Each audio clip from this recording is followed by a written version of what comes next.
Okay, ഇന്ന് പുതുപ്പള്ളിയെ സംബന്ധിച്ചും കോട്ടയത്തെ സംബന്ധിച്ചും കേരളത്തെ സംബന്ധിച്ചും വളരെ പ്രധാനപ്പെട്ട ഒരു ദിവസമാണ്. നമുക്കറിയാം, ഡോൺ ബോസ്കോ കേരളത്തിലെ തന്നെ, ഇന്ത്യയിലെ തന്നെ, ലോകത്തിലെ തന്നെ പല ഭാഗത്തും മികച്ച സ്കൂളുകൾ റൺ ചെയ്യുന്ന ഇൻസ്റ്റിറ്റ്യൂഷൻ. ഡോൺ ബോസ്കോ ഉമ്മൻചാണ്ടി ഫൗണ്ടേഷനുമായി ചേർന്നുകൊണ്ട് കുട്ടികൾക്ക് കോട്ടയത്ത് 5 സ്ഥലങ്ങളിൽ ഫുട്ബോളിന്റെ ട്രെയിനിങ് കൊടുക്കാൻ ഉള്ള തീരുമാനമാണ്. 10 തൊട്ട് 17 വരെ ആണ് ഉൾപ്പെടുത്തിയിട്ടുള്ളത്. ഫ്രീ ആയിട്ടുള്ള ട്രെയിനിങ്, അവർക്കുള്ള എക്യുപ്മെന്റ്സ്, അവർക്കുള്ള എല്ലാ കളിക്കാനുള്ള സാധനങ്ങളും, അതുപോലെ തന്നെ വർഷത്തിലൊരു ടൂർണമെന്റ് നടത്തുവാനുള്ള തീരുമാനം. ഡോൺ ബോസ്കോ സ്കൂൾസും അതുപോലെ തന്നെ ബ്രെഡ്സ് അവരുടെ തന്നെ സോഷ്യൽ വർക്കിന് വേണ്ടിയുള്ള സ്ഥാപനവുമായി ചേർന്നുകൊണ്ട് 3 വർഷത്തേക്കാണ് ഈ പ്രോജക്റ്റ് ലോഞ്ച് ചെയ്യുന്നത്. ആദരണീയനായ മഹാരാഷ്ട്രയുടെ ഗവർണർ CP രാധാകൃഷ്ണൻ അവർകളാണ് ഇവിടെ വന്ന് ഈ പരിപാടിക്ക് ഉദ്ഘാടനം നടത്തുന്നത്. അദ്ദേഹത്തെ ഇങ്ങോട്ട് സ്വാഗതം ചെയ്യുന്നു. പ്രത്യേകമായി നന്ദിയും പറയുന്നു. കാരണം അദ്ദേഹമാണ് ഇങ്ങോട്ട് വരുന്നെന്ന് ഞങ്ങളോട് പറഞ്ഞു. എൻ്റെ പിതാവിൻ്റെ കല്ലറയിൽ വരണം എന്ന് പറഞ്ഞാണ് അദ്ദേഹം ഇങ്ങോട്ട് വരുന്നത്. അദ്ദേഹത്തെ സ്വാഗതം ചെയ്യുന്നു, നന്ദി പറയുന്നു. പുതുപ്പള്ളിക്ക് വേണ്ടി, കോട്ടയത്തിന് വേണ്ടി പ്രത്യേകിച്ച് ഇത് വലിയ ഒരു സ്കീമാണ്. നമുക്കറിയാം, ഡ്രഗ്സ് എന്ന് പറഞ്ഞ മനസ്സ് നമ്മുടെ നാടിനെ ഞെക്കിക്കൊല്ലുകയാണ്. ഡ്രഗ്സിനെതിരെ സ്പോർട്സ് എന്നുള്ളതാണ് നമ്മുടെ ആയുധം.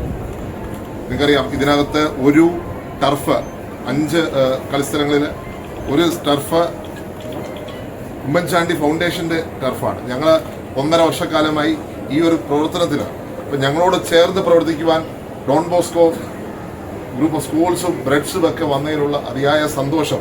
ഡ്രഗ്സിനെ തോൽപ്പിക്കുക, സിന്തറ്റിക് ഡ്രഗ്സിനെ തോൽപ്പിക്കുക എന്നുള്ളത് നമ്മുടെ നാടിന്റെ ആവശ്യമാണ്, നമ്മുടെ കുട്ടികളുടെ, നമ്മുടെ തലമുറയുടെ ആവശ്യമാണ്. അതിനെതിരെയുള്ള പോരാട്ടം നമ്മൾ നടത്തുകയാണ്. ഇവിടെ പ്രത്യേകമായ കൗൺസിലിങ്ങും കുട്ടികൾക്ക് കൊടുക്കും എന്നുള്ളതാണ് ഞാൻ മനസ്സിലാക്കുന്നത്. എങ്ങനെയാണ് നമ്മൾ തിരിച്ചറിയേണ്ട ഡ്രഗ്സിന്റെ വിപത്തുകൾ, ഡ്രഗ്സിന്റെ പ്രശ്നങ്ങളൊക്കെ തിരിച്ചറിയാനുള്ള കോച്ചിങ് ഉൾപ്പെടെ, കൗൺസിലിംഗ് ഉൾപ്പെടെ കൊടുക്കുന്നു. അപ്പോൾ ഒരു കുട്ടിയുടെ ഓവറോൾ വികസനത്തിന് എന്തൊക്കെ ചെയ്യാൻ സാധിക്കുമോ അതിനുവേണ്ടിയുള്ള പ്രവർത്തനമാണ് ഇത്. തുടക്കമാണ്. ഇനിയും നിരവധി പ്രവർത്തനങ്ങൾ നമ്മൾ നടത്താൻ ഉദ്ദേശിക്കുന്നു.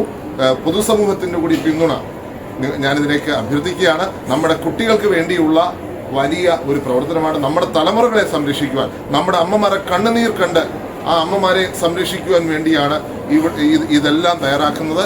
എല്ലാവരും പിന്തുണ ഈ അവസരത്തിൽ അഭ്യർത്ഥിക്കുന്നു.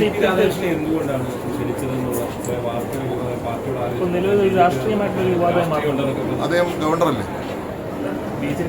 അദ്ദേഹത്തിന്റെ ഗവർണറാണോ? അദ്ദേഹം ഗവർണറാണോ? അല്ല, അദ്ദേഹം ഗവർണറാണോ? ആണോ? ഒരു സംശയമുണ്ട് എനിക്ക്, അതുകൊണ്ട് നിങ്ങളങ്ങനെ ചോദിച്ചോണ്ട്. ഗവർണറാണോ? അദ്ദേഹം എന്നോട് എന്റെ പിതാവിന്റെ കല്ലറയിൽ വരണമെന്ന് പറഞ്ഞു. ഒരു രാജ്യത്തിന്റെ ഒരു ഗവർണറാണ്. ആ ഗവർണർ അദ്ദേഹത്തിന്റെ ഓഫീസ് പറയുകയാണ് വരണം എന്ന് പറയുമ്പോൾ സ്വാഭാവികമായിട്ടും ഒരു ഗവർണർ വരുമ്പോൾ ഞങ്ങൾ ഒരു പരിപാടിക്ക് വിളിക്കുന്നതിന് എന്താ കുഴപ്പം? അദ്ദേഹമാണ് ഇങ്ങോട്ട് പറയുന്നത് വരണമെന്ന്. അല്ല, അദ്ദേഹം ഗവർണർ അല്ലെങ്കിൽ നിങ്ങൾ പറയുന്നതിന് ഞാൻ എന്തെങ്കിലും അർത്ഥം കണ്ടെത്താം. ഗവർണറാണോ? എനിക്കറിയില്ല, അദ്ദേഹത്തിനെ അറിയുള്ളൂ. ഞാൻ സത്യം പറഞ്ഞാൽ എന്നെ വിളിച്ചപ്പോൾ ഞാൻ തന്നെ അത്ഭുതപ്പെട്ടു പോയി. അതെ, ഞാൻ വിചാരിച്ച ആദ്യം എനിക്ക് അദ്ദേഹത്തെ കുറിച്ച് അത്രയും അറിവില്ല. ഞാൻ വിചാരിച്ച അദ്ദേഹം ഒരു മലയാളി ആയിരിക്കും എന്നാണ് ആദ്യം ഞാൻ കരുതിയത്. പക്ഷെ അദ്ദേഹത്തിന്റെ ഓഫീസിൽ ഇങ്ങോട്ട് പറഞ്ഞു എനിക്ക് വരണം എന്ന് പറയുമ്പോൾ അദ്ദേഹത്തിന് എന്തോ ബന്ധമുണ്ട്. മാത്രമല്ല, ഞാൻ മനസ്സിലാക്കുന്നത് അദ്ദേഹം അച്യുതാനന്ദൻ സാറിന്റെയും വീട്ടിൽ പോകണമെന്ന് ആഗ്രഹിക്കുന്ന ആളെന്നാണ് ഞാൻ മനസ്സിലാക്കുന്നത്. അപ്പൊ അങ്ങനെ ഒരു വ്യക്തിയിൽ എന്താ വിവാദമെന്ന് എനിക്കറിയില്ല. എല്ലാത്തിനും നിങ്ങൾ വിവാദം കാണരുത്. ദൈവത്തെ ഓർത്ത് എല്ലാത്തിനും നിങ്ങൾ വിവാദം കാണരുത്. രാഷ്ട്രീയത്തിനപ്പുറം അദ്ദേഹം ഇപ്പൊ ഗവർണറായി നിൽക്കുന്നു. അതേ എനിക്കറിയുള്ളൂ. ഞാൻ പറഞ്ഞില്ല, ഞാൻ അദ്ദേഹം മലയാളിയാണെന്ന് വിചാരിച്ചിരിക്കുന്ന ഒരാളാണ്. ഞാനതിനെ കുറിച്ചൊന്നും പറയുന്നില്ല. ആ എല്ലാത്തിനും നിങ്ങളിങ്ങനെ വിവാദം കണ്ടാൽ, ഞാൻ കേരള ഗവർണറെ വിളിച്ചിട്ടാണ് കഴിഞ്ഞ പ്രാവശ്യം എൻ്റെ പിതാവിൻ്റെ ഓർമ്മ ദിനം ഉദ്ഘാടനം ചെയ്തത്. ഗോവ ഗവർണർ തിരുവനന്തപുരത്തെ പരിപാടി ഉദ്ഘാടനം ചെയ്തു. അതിലൊന്നും രാഷ്ട്രീയം കണ്ടെത്താത്തവർ എന്തിന് വിവാദം കണ്ടെത്തുക എന്നുള്ളതാണ്, എന്തിന് വിവാദം കണ്ടെത്തുന്നതാണ് നിങ്ങളുടെ ലക്ഷ്യമെങ്കിൽ കണ്ടെത്തിക്കൊള്ളുക. അല്ല, അദ്ദേഹം